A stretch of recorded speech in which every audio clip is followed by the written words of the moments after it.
Et salut internaute, ça me fait super plaisir d'être avec toi aujourd'hui. Et le sujet, c'est C'est ça. Alors, les métiers de service, donc la dernière vidéo que j'avais fait, j'avais parlé de la construction. Je ne parlerai pas de la construction aujourd'hui. Je pense que j'ai pas mal fait le tour la dernière fois de ce que j'avais à dire. Donc, je vais pas mal me concentrer plutôt sur les métiers de service. Les métiers de service, il y en a vraiment, j'ai cherché, il y en a 3 milliards, il y en a dans tous les domaines. Boucher, boulanger, être cuisinier, pêcheur professionnel, il y a même tailleur de pierre, j'ai trouvé. Il y a service de garde, euh, je vais te dire, caissier dans une banque, etc., etc., etc., design de mode. Il y en a vraiment, vraiment, vraiment énormément. Avant de commencer là-dessus, j'aimerais insister sur un truc qui est super important pour toi. Je l'avais déjà dit, je pense, dans la vidéo des études. Mais avant de commencer quoi que ce soit, quand tu arrives en tant qu'immigrant ici au Canada, c'est super important de faire ton équivalence de diplôme. Ça, c'est primordial. La raison en est simple, même si, parce que je sais que des fois, il y a certaines personnes qui vont dire oui, mais je veux changer de branche, je veux pas faire ce que je faisais dans mon pays d'origine, ou j'ai envie de changer de métier, ce qui est super louable. Mais l'équivalence de diplôme, d'abord, même si tu changes de branche, en faisant ton équivalence de diplôme, ça va te donner très certainement certains cours de base, comme du français ou d'autres cours que tu n'auras pas à repasser par rapport aux études que tu vas aller chercher dans le domaine que tu t'es dit dans lequel tu allais travailler. Et aussi, si jamais tu changes d'avis plus tard, parce que les êtres humains, on est comme ça, hein, des fois on change d'avis, et ben à ce moment-là, tu vas avoir ton équivalence de diplôme qui fait que tu n'auras pas besoin d'aller la chercher, ça va être fait, tu vas l'avoir, on va partir de là. Autre chose aussi, pour les métiers de service, j'en avais parlé un peu brièvement dans la construction, mais c'est la même chose pour les métiers de service. Toujours regarder, c'est super important. C'est sûr que c'est basique dit comme ça, là, peut-être que la plupart des gens vont y penser, mais regardez si le secteur il est bouché, parce qu'à l'école ils vont peut-être pas te le dire. C'est pas quelque chose qu'ils vont dire comme ça. Ils vont plutôt peut-être faire la. Ça dépend des domaines, c'est sûr, mais il y en a beaucoup qui vont faire la publicité de ce qu'ils enseignent. Donc renseigne-toi si le secteur il est bouché ou pas. Parce que effectivement ça peut devenir compliqué. J'avais noté, il y avait quelqu'un sur la chaîne qui s'appelait Banquier Novelas. Je te salue, Banquier Novelas. C'était son pseudo. Il avait écrit un commentaire, une question dans les commentaires. J'aimerais vivre au Canada, je suis en Afrique. Pouvez-vous m'aider en tant que couturier? Donc, je vais prendre cet exemple-là du couturier. J'ai regardé, couturier, c'est vraiment bouché. C'est vraiment ce qu'on appelle ici le terme contingenté, hein, qui veut dire boucher. C'est un secteur qui est relativement contingenté, donc tu vas pouvoir aller faire des études là-dedans, mais en fait, tu as une chance sur deux de trouver un job dans ce que tu cherches. Et la plupart des gens qui vont faire, ça je vais revenir plus précisément après, un DEP, hein, j'en avais parlé dans la construction, mais je vais revenir plus précisément. Ils font un DEP et finalement ils se retrouvent obligés de poursuivre dans d'autres études au collégial ou même à l'université des fois plus particulièrement au collégial en technique, mais ça aussi je vais revenir plus tard, pour être soit travailler en tant que designer de mode, ou en tout cas aide designer de mode, ou même commercialisation, je l'avais écrit commercialisation de la mode. Donc ça c'était un exemple que j'ai pris, que j'avais vu il n'y a pas longtemps sur la chaîne, donc j'en profite en même temps, je réponds à la question de Monsieur Banquier Novelas, salut. C'est ça, toujours vérifier si le secteur il est contingenté ou pas. Donc, pour les métiers de service, il y a plusieurs possibilités qui s'offrent à toi si tu vas aller suivre une formation pour travailler dans n'importe quel de ces domaines, coiffure ou autre, ou couturier, ou tout ce que j'ai cité, il y en a tellement, c'est vraiment incroyable. On va commencer par le DEP. J'en avais déjà parlé en construction, dans la vidéo de la construction. Donc le DEP, le diplôme d'études professionnelles. Le DEP, en général, sur la plupart, en général, là, parce que ça varie d'une formation à une autre, mais c'est entre 600 et 1800 heures. Donc ça veut dire que c'est une durée entre 6 mois et 1 an et demi maximum. Donc c'est sûr que c'est quand même une formation qui est quand même pas trop longue, donc ça se fait relativement bien. Il y a, dans tous les DEP, ou pratiquement, dans tous ceux que j'ai trouvés en tout cas, il y avait des stages en entreprise à faire. Le préalable scolaire pour rentrer dans un DEP, ici, ils disent que c'est le secondaire 4. Pour certaines formations, même le secondaire 3. Donc, comme j'en avais parlé dans la vidéo des études, ici, l'école secondaire se termine au secondaire 5. C'est sûr que moi, c'est mon avis. Maintenant, chacun fait ce qu'il veut. Mais je préconise peut-être plus d'avoir un secondaire 5 avant de rentrer au DEP. Parce que le secondaire 5, c'est vraiment le minimum requis pour aller s'inscrire dans n'importe quoi. Si tu changes d'avis, que tu veux aller en DEC, que tu veux faire un autre DEP qui n'aura peut-être pas le minimum requis, parce que par exemple en secondaire 3 ou 4, ils vont te demander les mathématiques, certains cours de mathématiques ou certaines choses. Tu changes de DEP, tu n'auras pas ces cours-là, il va falloir que tu retournes les chercher aux cours aux adultes. Ça peut vraiment être très très très fatigant. Donc, mon avis, secondaire 5, il n'y a pas de souci, tu peux aller au DEP, tu peux aller où tu veux par après, donc le secondaire 5. Si tu es majeur et que, je pense que c'est plus de 21 ans, il faudrait vérifier, il me semble, mais en tout cas c'est majeur, c'est certain, je pense que c'est 18 ans, ouais 18 ans. Si tu as 18 ans et que tu n'as pas de diplôme d'études secondaires, tu as toujours aussi la possibilité d'aller passer ce qu'ils appellent un TDG, pour rentrer dans le DEP. C'est un test de développement général. Le TDG, en fait, c'est pour essayer de voir si tu as des habilités qui coïncident au niveau de l'école secondaire. Donc, ils vont regarder ton niveau, dans le fond. Et si tu n'as pas le bon niveau, ils vont te demander de faire une remise à niveau, d'aller chercher au cours aux adultes des matières qu'ils estimeraient ou dans lesquelles tu ne serais pas suffisamment bon pour une base. Donc, que ce soit en mathématiques, français ou autre. Donc, c'est ça. Tu as aussi cette possibilité-là, le TDG. Le DEP, il y en a vraiment énormément. Une fois que tu fais ton DEP, j'avais pris comme exemple, pour être plus spécifique, la coiffure.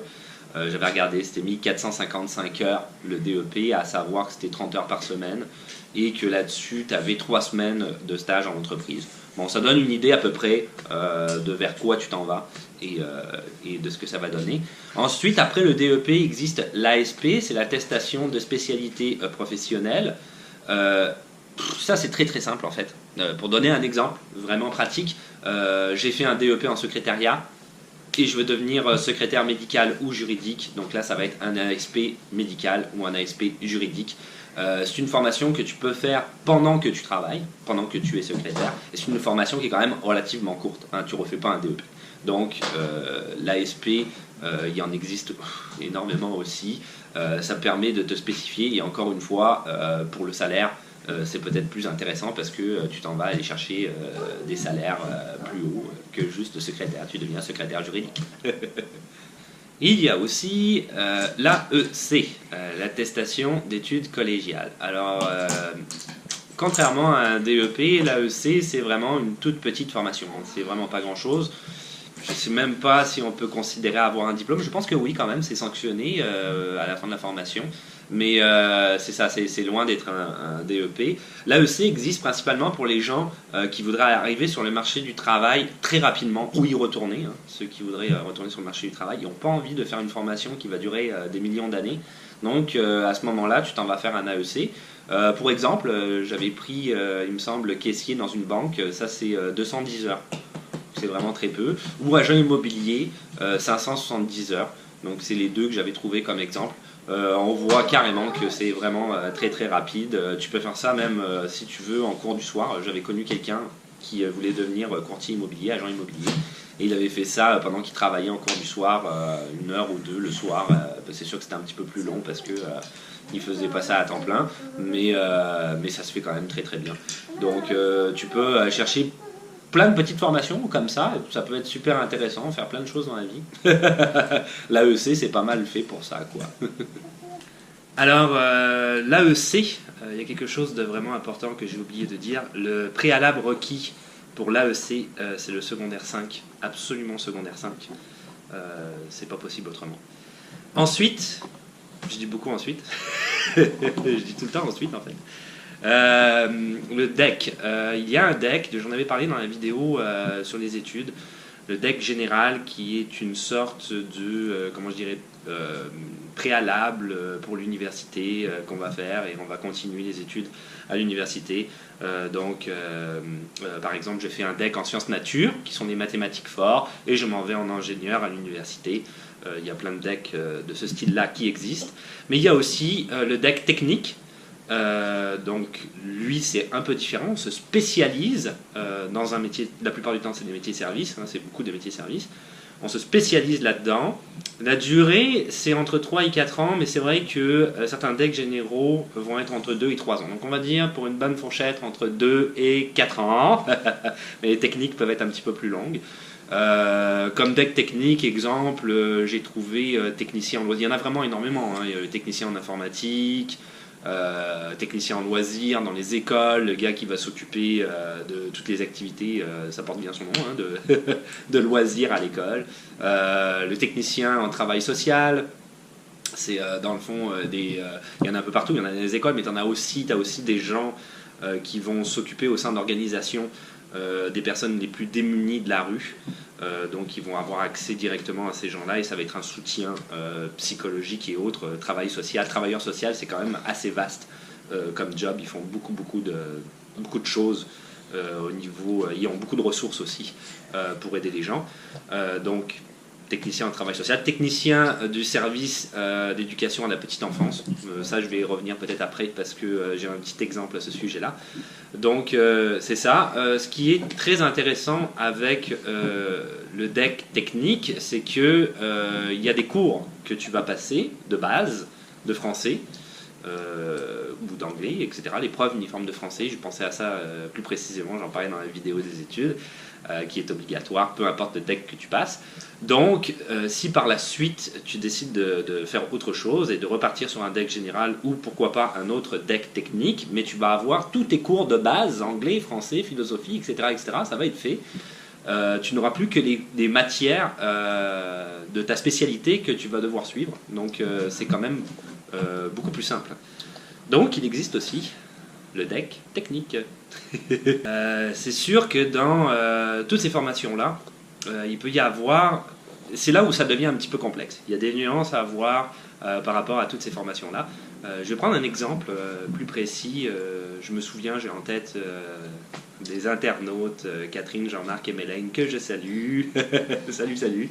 Et il me semble que tu peux me dire si j'ai tort ou pas, Catherine, mais il me semble que tu t'en allais dans le service de garde. C'est ça que tu voulais faire ici au Québec. Donc, plus particulièrement pour le service de garde, je vais utiliser cet exemple-là, hein, puisque c'est plus simple. Service de garde, on peut faire ce que j'étais en train de dire pour le deck, un deck technique, devenir technicien service de garde, ou on peut suivre aussi un AEC pour travailler en service de garde. La grosse différence, c'est que le deck de technique, donc je parlais du service de la petite enfance, mais c'est ça, technicien de service de garde, c'est que tu vas te trouver dans un bureau, tu vas gérer une équipe d'éducateurs, d'éducatrices, tu vas, c'est ça, c'est toi qui vas être responsable de leur formation s'ils ont d'autres formations à suivre, c'est toi qui vas faire les suivis avec les parents pour les comptes à gérer, c'est toi qui vas t'occuper de toutes les sorties et des organisations qu'il peut y avoir avec les enfants, etc., etc. Donc tu es vraiment comme un peu le boss. Bon, c'est un peu péjoratif ce que je dis, mais c'est la réalité. Tu es un peu le boss, carrément, de tous les éducateurs et éducatrices. Mais si tu suis un AEC, mais là tu vas devenir éducateur ou éducatrice et tu vas travailler directement avec les enfants. Et ton boss va être celui qui a suivi le deck, ce qui est un petit peu logique. Il a fait un peu plus d'études, c'est normal. Tout ça pour... Il m'a déconcentré. C'est correct. T'as fini. Donc, oui, pour en revenir à ce que je disais, c'est sûr que éventuellement, l'éducateur ou l'éducatrice va pouvoir remplacer le technicien de manière temporaire, mais ne deviendra jamais un technicien, puisque il faut que tu aies accompli ton deck pour ça. Un autre exemple... si par exemple on prend la comptabilité, là ça devient vraiment assez compliqué. La comptabilité, tu peux suivre un DEC, tu peux suivre un DEP, tu peux suivre un AEC, tu peux aller à l'université en comptabilité.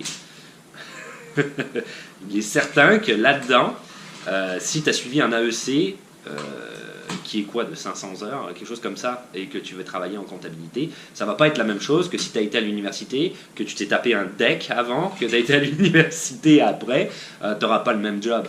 C'est sûr que dans le cabinet de comptable, tu risques peut-être plus d'être le comptable quand tu as été à l'université ou un des boss, et quand tu as suivi un AEC, peut-être plus en bas dans la ligne hiérarchique.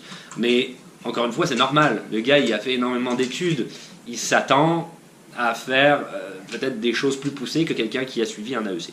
Donc, pour ces nuances-là, vraiment, il faut vérifier principalement où est-ce que tu t'en vas, qu'est-ce que tu veux faire par rapport au domaine que tu veux faire, parce que c'est sûr que ton salaire, tes avantages sociaux, ta condition sociale au sein de ton travail ne sera pas la même si tu vas à l'université ou si tu as un AEC. Et dernier petit exemple qui est quand même assez important, infirmier, ça j'ai trouvé infirmier, c'est vraiment vraiment compliqué. Il existe des DEP, des DEC, il me semble. DEP, je suis pas sûr. DEC, oui, DEP, des DEC, et tu peux aussi aller à l'université. Mais c'est certain que si tu suis un DEP, tu vas te retrouver comme infirmier ou infirmière auxiliaire ou préposé aux bénéficiaires. Donc tu vas être un aide infirmier, une aide infirmière. Tu ne vas pas être l'infirmier en tant que tel. Maintenant, il existe des formations qu'ils appellent passerelles, où tu peux faire DEP, DEP, DEP, DEP et DEC, vraiment ensemble, voire même DEC et 2 ans de DEC, 2 ans d'université. Donc ça, c'est à se renseigner si tu veux devenir infirmier, infirmière, je sais pas, n'importe qui. Tu peux te renseigner là-dessus. Il faut vraiment se renseigner de manière précise, parce que ça ne donne pas la même chose selon la formation que l'on suit en tant qu'infirmier. Et si on veut être véritablement un infirmier, il y a vraiment une marche à suivre qui est très précise. Donc, c'est des études qui sont peut-être un peu plus complexes et plus compliquées. La synthèse de tout ça, c'est de vraiment vérifier ce que tu as envie de faire et d'aller dans ce que tu as envie de faire. Si tu veux faire des études très rapides en AEC, boum, tu travailles tout de suite, mais tu auras peut-être un salaire moins important que si tu vas à l'université, comme je disais, comme comptable par exemple. Donc, de se renseigner sur ce que tu veux faire. Ensuite, il y a une petite parenthèse que je voulais absolument faire concernant l'université. C'est sûr que ça n'a pas grand-chose à voir avec le sujet. Ben, un petit peu, je veux dire, on peut quand même faire des métiers, j'imagine, de service en allant... Je parlais de la comptabilité, par exemple. Oui, effectivement, il existe des études en comptabilité à l'université. Mais c'est pas ça le point. C'est quelque chose que... Bon, c'était pour rentrer à l'université, en fait. Pour rentrer à l'université, c'est certain que si tu as un DEC, il n'y a pas de problème. Tu passes ton DEC, tu vas à l'université. Comme je disais tout à l'heure, tu fais un DEC en sciences nature, des mathématiques plus fort. Je veux être ingénieur, donc je vais être ingénieur à l'université. J'ai passé mon DEC avant, c'est juste la continuité logique de ce que je fais. Mais tu as aussi la possibilité, pour rentrer à l'université, comme ils disent, d'avoir l'âge de 21 ans. L'âge de 21 ans où... ce qui implique aussi implicitement que ça fait 4 ans que tu as passé ton diplôme d'études secondaires, ton DES. Mais c'est pas parce que tu as 21 ans que tu vas aller à l'université comme ça. Je veux dire, le gars d'à côté, il vient de se taper tout un deck et tout. Lui, il rentre à l'université, toi t'arrives, j'ai 21 ans, moi aussi je rentre à l'université et je me suis pas tapé toutes les études que toi tu t'es tapé. Non, ça marche pas comme ça. C'est pas comme ça. C'est-à-dire que quand tu rentres à l'université à l'âge de 21 ans, ils vont te faire passer ce qu'ils appellent une année préparatoire à l'université. Donc là, c'est ça, tu es dans ce contexte-là. Et après, j'imagine que tu peux te diriger vers, ou essayer de te diriger par rapport vers le domaine que tu avais choisi d'étudier. Mais non, il n'y a pas le « Hey, j'ai 21 ans, salut, j'étudie ». L'autre à côté, il a travaillé. Il a étudié pendant 3 ans. Ils viennent les deux au même point juste parce qu'il a 21 ans. Ce sera un petit peu facile. Également, une petite anecdote, mais que je trouve quand même assez sympathique, très sympathique. Ce que j'ai trouvé à...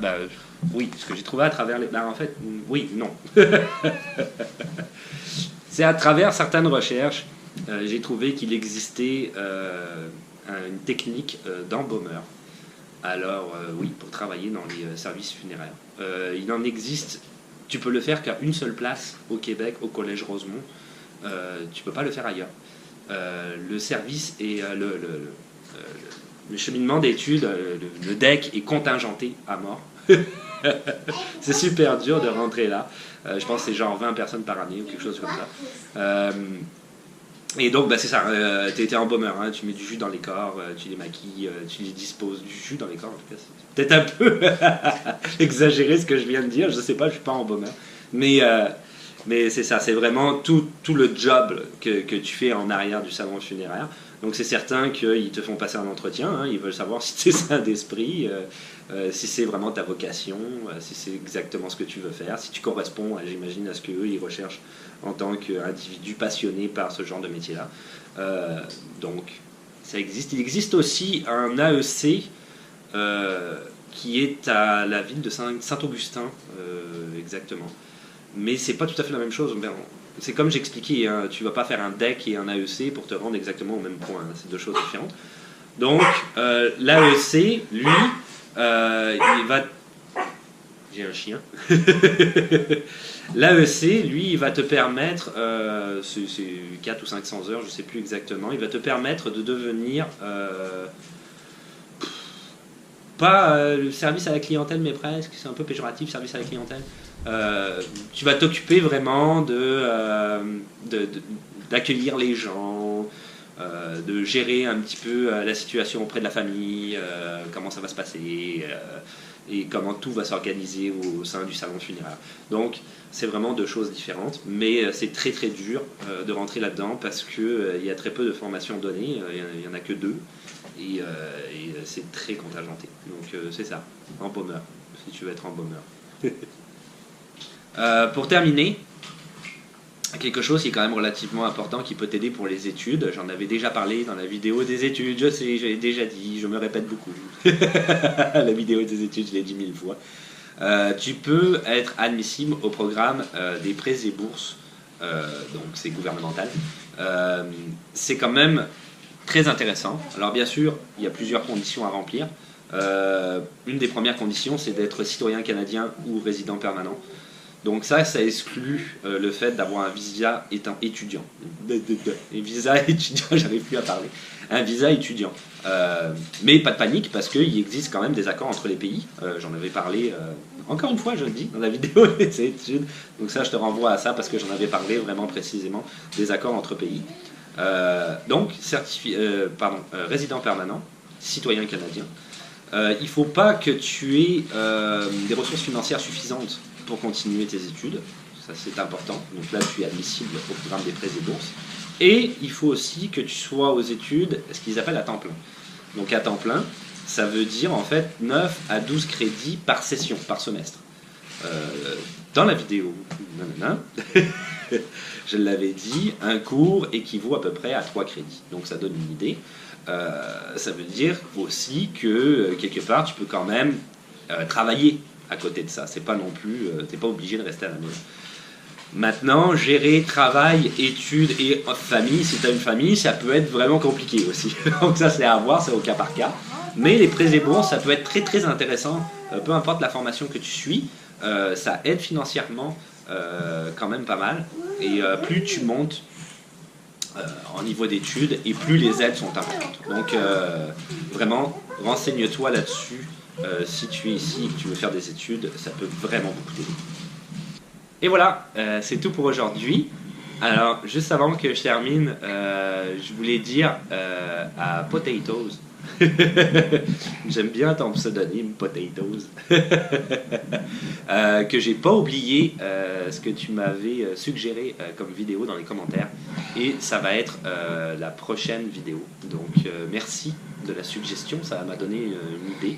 Ça nous a donné une idée et on va faire une vidéo là-dessus, donc merci beaucoup, pouce à toi.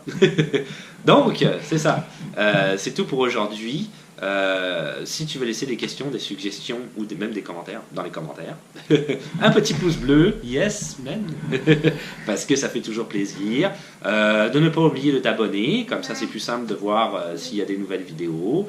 Le compte Instagram qui existe toujours évidemment. Je fais ce que je peux. Et puis qu'est-ce qu'on se dit? On se dit À la revoyure. Bye. Ciao, bye. Ma, ma, ma, ma.